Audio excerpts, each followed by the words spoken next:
Ryan, you're in the position you wanted to be in. You got the fight that you wanted to fight, right? I mean, what does this moment feel like for you? Yeah, it's awesome. You know, coming to this tournament, I saw Fedor on the other side. You know, and looking back at my career, you know, I fought a lot of top guys, who's who of MMA. He's always one guy that I thought I would never have even a chance to be standing across the cage with. You know, he was in Pride at that time. It was way over there. I was in UFC, age difference a little bit, you know, but then when this tournament started to fill out and I saw that name, out of, you know, pure respect, I'm like, man, wouldn't it be cool? I made it to the finals and get to fight one of the guys that, you know, I came up on idolizing and watching, and here we are, man. It's just this whole thing. I came and won the light heavyweight belt after this tournament. That was fun in and of itself, but to be in the finals against Fedor, it's just a cherry on top. What have you thought about his performance in the tournament? Because I think he had like question marks around him coming in, but he's made it to the finals. What have you thought about his Yeah, they were great. I mean, what else can you take from him? First round stoppages. I was interested to see how the Mir fight would go with him being so big, you know, coming in and being a big heavyweight. And then he answered that with a knockout. Then with Sonnen, you know, it was I was at that fight, and those were one of the fights where I wanted to see a second round. I wanted to see if the tides were going to turn at all, but he went out there and kind of dominated Chael, you know, and looked great in the process. You know, he leaves everything he has in that cage, you know, and definitely in those two first rounds. So you can't really take much from it. That's the thing, you know, it kind of sucks, but it is what it is. You know, being in this heavyweight finals, it wouldn't be as sweet if it was, and no disrespect to Chael, but it wasn't be as sweet if it was almost 205ers in the finals. You know, I want a true heavyweight. Not only that, it's one of the greatest heavyweights of all time, and to go out there and be able to compete for the heavyweight belt against a man like that, it's a dream right now. You know, and we're a couple of days out, and you know, I just gotta handle my business and take care of it. Might have changed after the workout today. What do you think you'll weigh on fight night? Around 230. I was 230, 235 in this camp. You know, we kind of pulled back a little bit on the strength conditioning halfway through, so I dropped probably, you know, from 235 to 230. And my weight around fight time, my body, I just let it go wherever it wants. You know, it just kind of gets rid of whatever it doesn't feel like we need, and I just weigh in, and I'm strong enough to compete against the biggest guys in the division. You know, but I think I have that cardio advantage, and so I'm always going to keep that, and I like having that in my back pocket.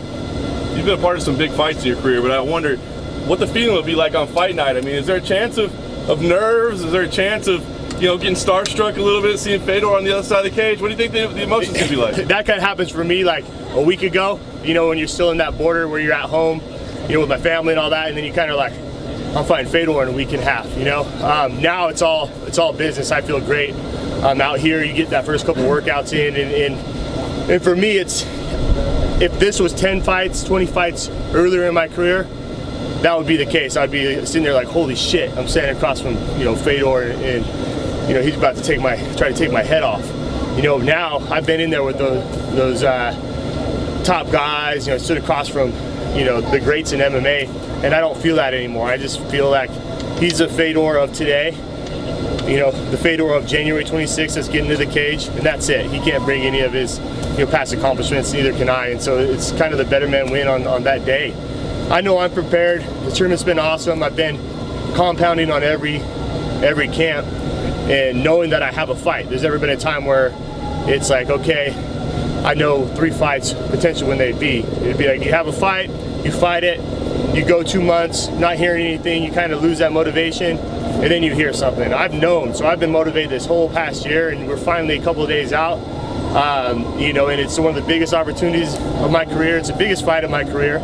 It would be the biggest win of my career. Ryan, have you run into Fedor at all in the hotel? Have you seen him yet this week? I ran into him a bunch. It feels like a couple weeks ago, but when the last fight in New York, you know, and I mean, what can you say about the guy? He's nothing respectful. You know, I respect him a ton. It's an honor to stand in the cage with him, you know, but we got a job to do, and yeah, every time I see him, you know, has a smile on his face, comes to say hi, says hi, and I feel like we have a good relationship, you know, and then you know, but he's wanting to come out here and put potentially put a stamp on his career, and this is a big win for him, and for me, it's everything.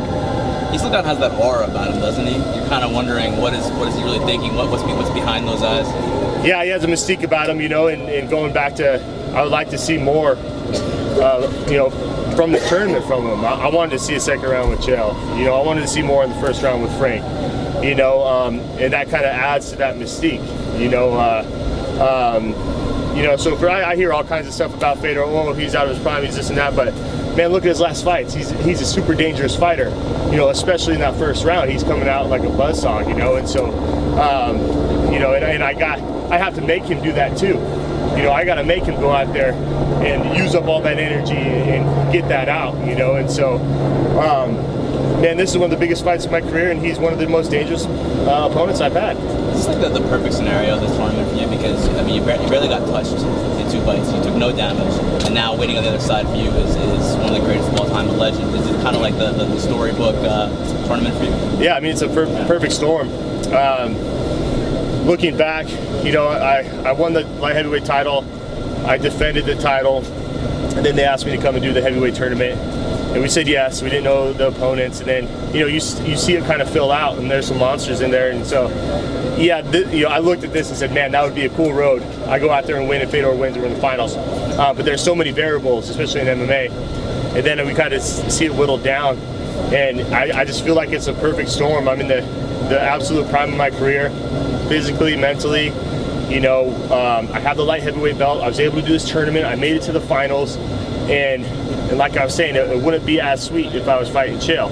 I'm fighting one of the greatest heavyweights to ever do it in the finals of a Grand Prix style tournament where he made his bones. The ability to become the heavyweight champ and then also a 2-division champ. What questions do you have about the condition of Fedor?